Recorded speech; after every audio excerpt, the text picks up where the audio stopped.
Karena dengan ilmu kita bisa dapatkan apa saja dalam perilaku kehidupan sehari-hari. Soal kesehatan, soal ekonomi, soal keamanan, itu balik lagi seberapa hebat kita itu kekuatan membaca menurut kita. Belum lagi kalau kita periksa keterampilan membaca bangsa Indonesia masih di bawah Vietnam. Vietnam melampaui Indonesia soal keterampilan membacanya. Bisa kita cek berapa jumlah siswa yang lama sekolah sampai SMP itu lamanya membaca, berapa literasinya. Coba teman-teman yang aktif di literasi dan budaya, kita cek ke sekolah-sekolah kita, hampir tidak bisa menjawab anak-anak peserta didik kita minggu ini, bulan ini pernah baca buku apa? Gak tahu, karena nggak baca. Padahal kekuatan membaca itu sudah sejak awal. Rasulullah SAW oleh Allah wahyu pertamanya adalah Iqra. Ini lebih komprehensif maknanya. Membaca tidak hanya literasi di dalam buku saja, tapi sekarang sudah membaca alam itu juga bisa. Membaca alam, ayat-ayat Allah, sehingga punya kekuatan tersendiri di dalam menghadapi tantangan kehidupan ke depan, termasuk pengetahuan itu akan membantu percepatan pembangunan. Karena informasi dan pengetahuannya cukup.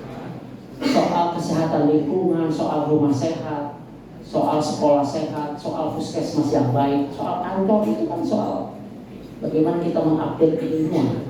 Kalau bicara update keilmuan, saintifik, berarti berapa jumlah banyak buku yang kita baca.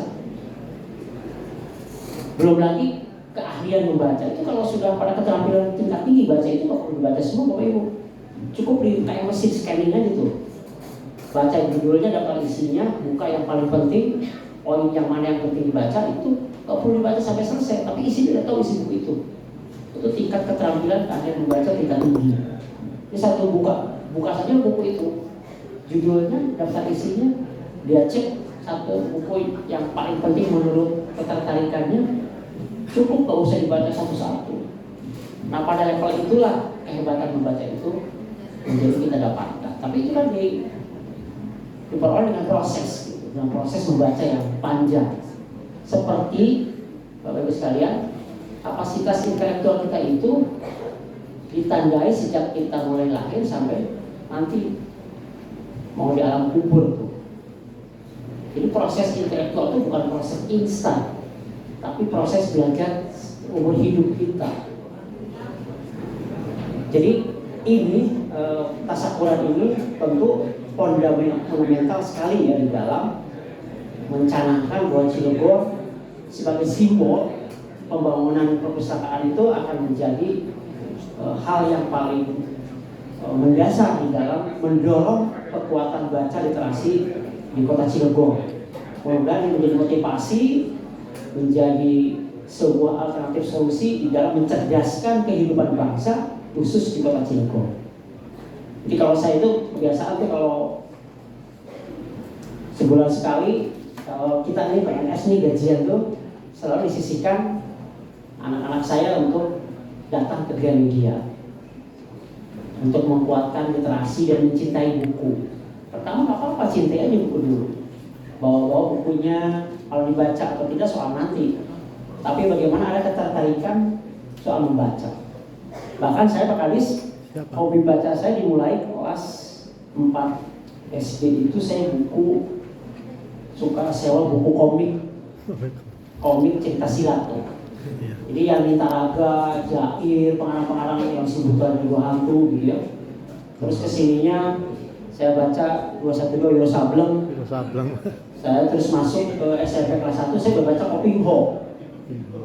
Jadi di lemari saya itu Kopingho dari A sampai Z lengkap. Baik yang hard copy-nya sampai yang soft copy saya punya. Ada komunitas Kopingho. Ada di Cilegon komunitas Kopingho. Anak-anak sekarang jangan-jangan nggak tahu Kopingho ya. Di situ ada isi bukunya tentang filsafat, tentang budaya keagamaan, tentang literasi bagaimana Cina itu sampai hari ini bisa maju. Dari Kopingho, ini hafal saya itu. Kalau bagaimana menarasikan, mengilustrasikan pendekar Pedang langit yang saya ingat, pendekar pedang langit namanya itu. Jadi hobi itu boleh dimulai dari apa saja minat baca. Itu kan susah Pak, nama-nama pendekar itu semua nama-nama ejaannya semua Cina kan.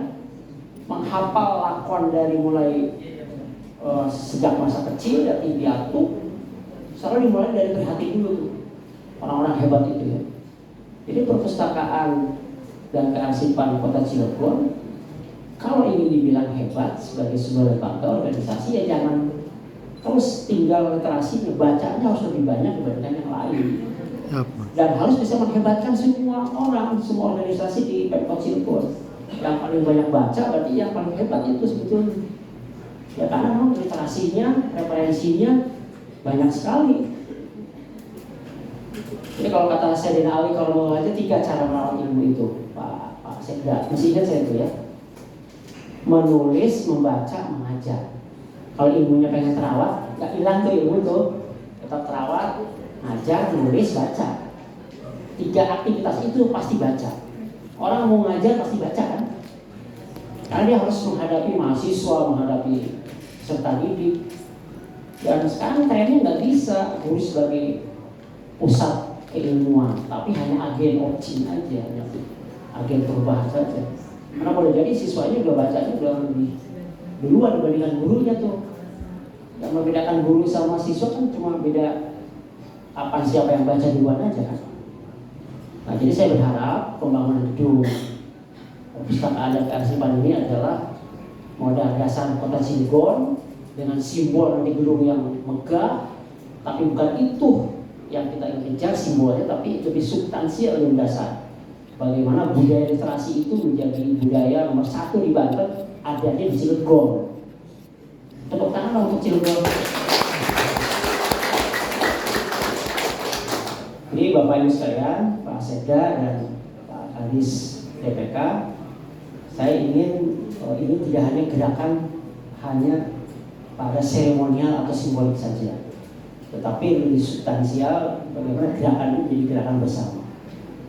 Karena soal-soal keseharian kita dalam kehidupan sosial itu, saya menemukan bahwa kemiskinan, ketidakberdayaan secara ekonomi, baik fungsional ataupun struktural, itu karena faktor ketidakcintaan kita terhadap ilmu.